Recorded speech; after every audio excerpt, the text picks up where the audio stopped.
Hey everyone! So my recent video on features we need in Splatoon 3 got a huge amount of love and support. If you're a Splatoon fan, definitely go check that one out. A lot of the comments were speculating on what they think the story of Splatoon 3 is going to look like. So I wanted to run through some of my ideas and hopes for the Splatoon 3 single player mode. I've got lots of illustrations once we get into the meat of things, and as always, the best ideas are at the end, so stick with me. For those who don't know, while the main draw of Splatoon is definitely the multiplayer mode, the first two games actually have a really fantastic single player mode. In fact, it can actually be quite easy to miss if you don't know they're there. Not only are they a really good way to teach new players the ropes and showcase some pretty innovative level design and game mechanics, a lot of which we unfortunately don't see much of in the multiplayer mode, they also build up and explore Splatoon's surprisingly robust lore. So, along with the gameplay, the visuals, the style, pretty much everything about the game, the actual world building and the story is one of the elements that really makes the game stand out from other Nintendo games. Mario is Mario, you fight Bowser, you save Peach. Pokemon gives us the smallest of hints at an interesting story and world, which is maybe a video for another time, but it's mostly just go be the best Pokemon trainer, beat some bad guys, I guess. But Splatoon's world is kind of wild. Big Splatoon fans might already know this, so feel free to skip ahead. But a bit of background on the Splatoon world. Did you know the game is set in a post-apocalypse of our own world? Yep, humans are dead, they're consumed by the sweet embrace of the ocean, mammals are out, sea life is in. We are now set millions of years in the future, where squid-based life has formed their own capitalist society, including guns, supermarkets, and a thriving fashion scene. I won't run through the whole of the game's story right now, but the main thing to know is we've got Inklings, kids who turn into squids, who for a long time have battled over resources with the mysterious Octolings. You guessed it, they're kids who turn into octopus. But following the Octo expansion DLC in Splatoon 2, they're now on friendly terms and they're beginning to integrate into Inkling society, as well as being playable characters. So, onto my idea for Splatoon 3's story. On the surface, it's hard to know where to go now in Splatoon 3, now that we've befriended the Octolings. They've kind of been the only enemies we've had for the first two games, outside of a crazy AI telephone at the end of Octo expansion. But what if I told you that there's another ominous force that has been right in front of our eyes this whole time? The mysterious Grizzco Industries. This shady business popped up in Splatoon 2 with pretty much no explanation outside of changing the world, making a brighter future, whatever that means. It's seemingly run by a wooden carving of a bear, and were shipped out to strange locations to fight hordes of dangerous Salmonids, and to collect a certain quota of golden eggs for Mr. Grizz. Collecting golden eggs gives you points, which you can redeem for rewards. The Splatoon world is a lot of things, but a socialist paradise it is not. No questions asked. But I have a lot of questions to ask, which I think can, and should, in my opinion, be answered in Splatoon 3. So now that the Inklings and the Octolings are living in peace, the world has otherwise devolved into chaos after the results of the final Splatfest. it kind of sounds to me like there's a gap in the market. Grizzco Industries has used this opportunity to expand rapidly, giving us not only more content and modes in terms of Salmon Run, which is hands down the best addition to Splatoon 2, but also a Salmonid-based single-player mode. Rather than fighting series of Octolings and Octarians, we're going to be fighting new various forms of Salmonid. The fact that we've already seen the addition of Little Buddy in the announcement trailer has got me really excited for at least some form of Salmonid related content. I mean, have you seen that SOS image? Save our salmons, but from who? Well, who else but Grizzco? We already know that in the Splatoon world, Salmonids are more than just wild creatures. They actually have their own whole society and culture. A big shout out to Rassikas, who put together a really great video on everything we know about the Salmonids. I'll put a link to their video down below as well. It kind of makes you feel bad about murdering so many of them, but I guess it's eat or be eaten out there, and they do eat each other, that is confirmed. So, the single player campaign starts off with us running into Captain Cuttlefish, a character from the first game, who has now teamed up with the fantastic Sea Cucumber. We find them hanging around a shady looking dock with a beat up old boat. It turns out Captain Cuttlefish is indeed a real captain and has a pretty sweet sailor's outfit.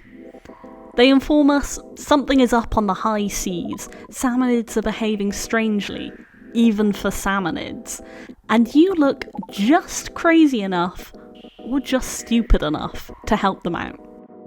Maybe Little Buddy has a hand in leading us to them, and is also trying to encourage us to go investigate. As we play through the levels, we see Salmonids with all new weapons and all new forms.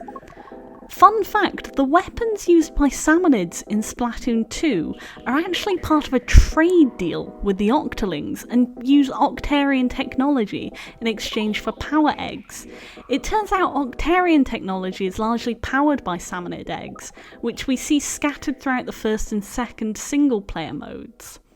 But this time round, the technology the Salmonids are using looks a little bit different. More powerful, but less sophisticated.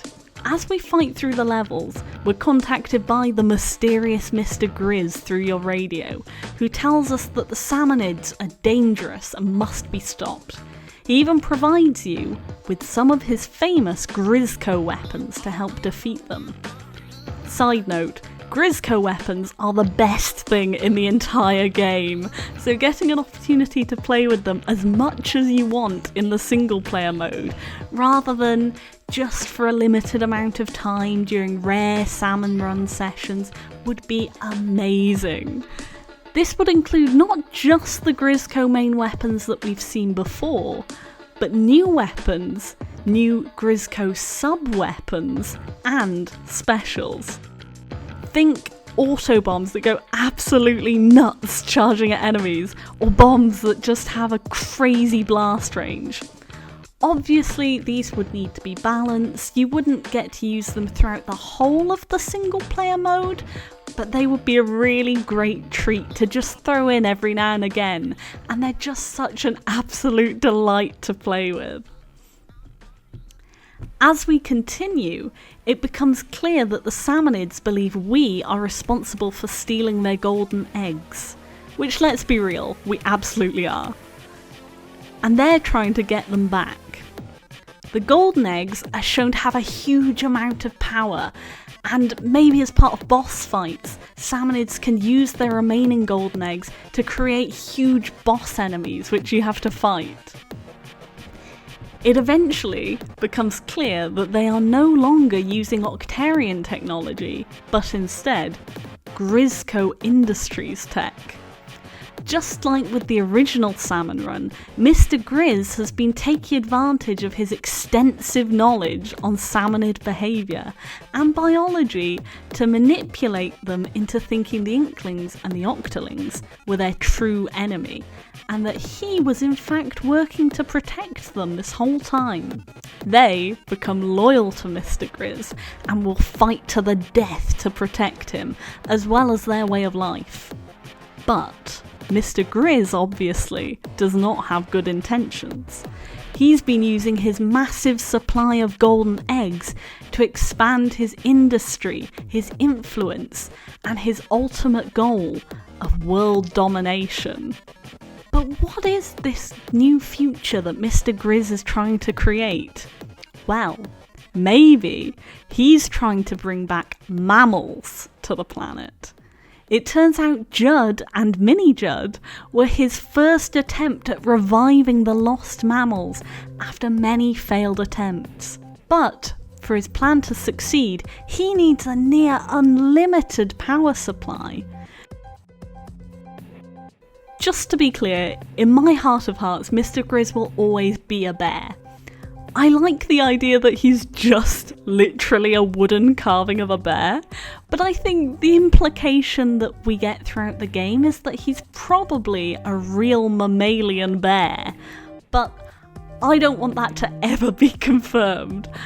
I think the mystery is more fun than the reality, and it leaves room for speculation and all that fun in the long run. Maybe he's actually an ocean dweller who's just become obsessed with researching mammals and believes they must reclaim their role as the rightful rulers of the planet. We'll never truly know, and that is great. It's also kind of similar to Commander Tartar, an AI who was made to pass on human knowledge but became disgusted with the new sea-based life forms. Maybe it's had some influence here in bringing back the return of the mammalian master race. But in order to achieve all of this, Mr. Grizz needs more than just the Salmonids defending him. They're still not going to give up their eggs willingly. What he needs is happy little workers. Inklings and Octolings were a great starting point. But have you seen their work ethic? Never meeting their quotas, goofing off between rounds, always needing rewards and trinkets to keep them motivated. If only he could take the devotion, the single-mindedness of the Salmonids to create the ultimate workforce. That's right, Salmonlings. Look, I know not everyone is into the Salmonling idea, but hey, you can't stand in the way of progress, my friends. Remember those spooky test tubes in the Octo expansion that was used to grow the Octolings? They're back, they're better than ever, and this time with our new Salmonling brethren inside. As part of all of this, your little buddy gets kidnapped and turned into a Salmonling. The happy little workers seem to be controlled by a mysterious radio signal, which just so happens to be an absolute jam, which is some kind of remix on the Grizzco music that we've had so far. This becomes one of the big final fights of the game. You versus Little Buddy. Little Buddy is, of course, now decked out in full Grizzco workers gear with ridiculous Grizzco weapons. Maybe you get to keep the Grizzco weapons that you've been working with through the single player campaign, or maybe Mr. Grizz has now remotely disabled them. Whichever is more fun, I'll leave that to the devs. You battle it out to the pumping jam that is the Grizzco mind control song, and of course, you free your little buddy. They're now able to return to their salmon form if they want. However, they're an older chum salmonid now, rather than the small fry. Something rapid growth acceleration. But they also become a playable character as a brand new salmonling.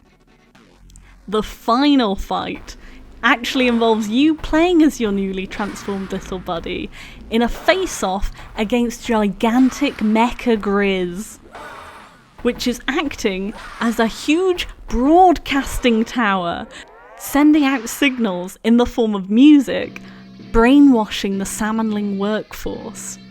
You fight off waves of happy little workers, also while dodging the attacks from the mecha Grizz, which makes use of all the kinds of Grizzco specials that you've been using in the single player. Think massive missile strikes, huge stingray laser, general boss fight rules, lots of build up and telegraphing to the attacks, powerful but easy enough to dodge once you know what you're doing. It's a final boss, so it's going to be tough, but again, I'll leave that to the game devs to make sure it's both challenging and fun. We're not making Dark Souls after all.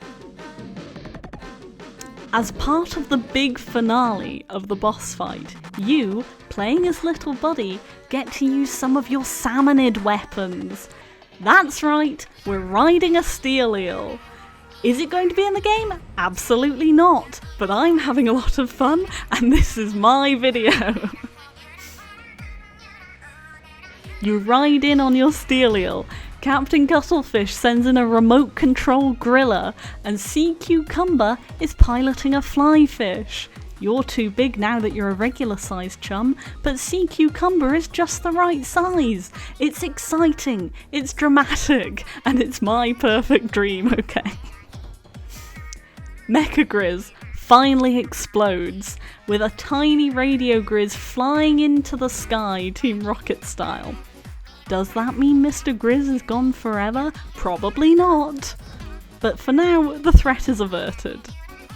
The Salmonids get to reclaim their golden eggs, and with the new massive population of Salmonlings, there's a newfound peace, understanding and respect between the Salmonids and the Inklings. But Laura, does that mean that we don't get to play Salmon Run anymore? Heck no, that is the best part of the game.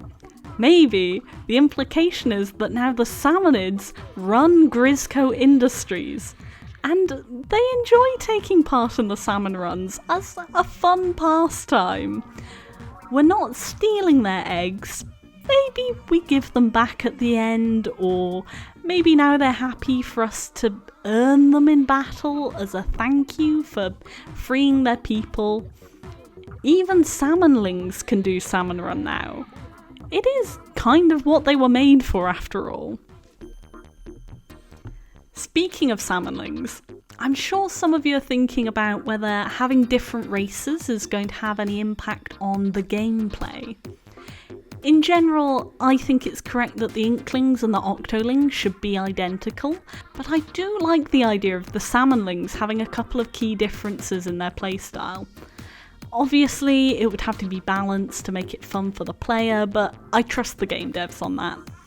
The main change I would make is in the Salmonid form itself. That way, it doesn't affect any of the weapons or the battles so much, but there's definitely some differences in mobility. Firstly, when they're in the salmon form, Salmonids are never fully submerged or hidden like the Inklings and Octolings. Their big fins stick out the ink all the time, making you really obvious for attack. You can swim in enemy ink, which does still slow you down, but you leave a thin trail of your coloured ink behind you, making it really obvious where you are at all times. I think they should generally be slightly faster swimmers than the Inklings and the Octolings, and I also think on a basic level, it would just be really fun to be a bit like a shark charging at people through the ink. Being salmons, they should also be better at swimming up walls. I know we already have the new squid roll, which lets us climb walls more quickly.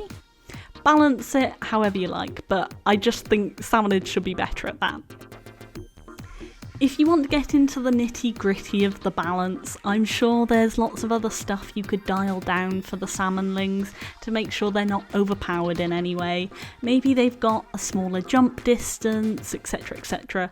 But for me, those differences would only be in the salmon form. Otherwise, they play exactly the same as everyone else. Worst case scenario, they just become another Inkling Octoling carbon copy, and that would still be absolutely great.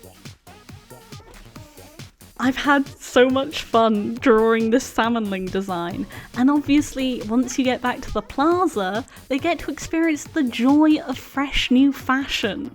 Does this Salmonling in a shirt not look super cute? Look at all the hairstyles. These are just based on some of the options that little Buddy gets at the beginning in the trailer, but as I mentioned in my features we need to see in Splatoon 3 video, in general, I want to go absolutely nuts on customization. Again, if you haven't seen it, I recommend checking that one out. I've put a lot of energy into this video, so if you did like it, please let me know. It also lets the algorithm know that A, people do in fact like it, and B, what kinds of people to recommend it to. I'm really keen to hear all your ideas for the story mode. I know a lot of people are really hoping to see a return to Commander Tartar, or maybe you've got some completely different wild idea. I want to hear it. If you like this video, I can highly recommend my Pokemon video. Hey, maybe you don't even like Pokemon. Well, that's okay, because I'm going to fix it for you. A really big thank you as well to everyone who's subscribed to my channel. I wouldn't have made this video if not for all the encouragement from everyone, so thank you so much. If I can reach 1,000 subscribers, then I might have to start getting serious about this YouTube business. So yeah, thank you for all the love and all the support, and I'm sending you all good vibes. Bye!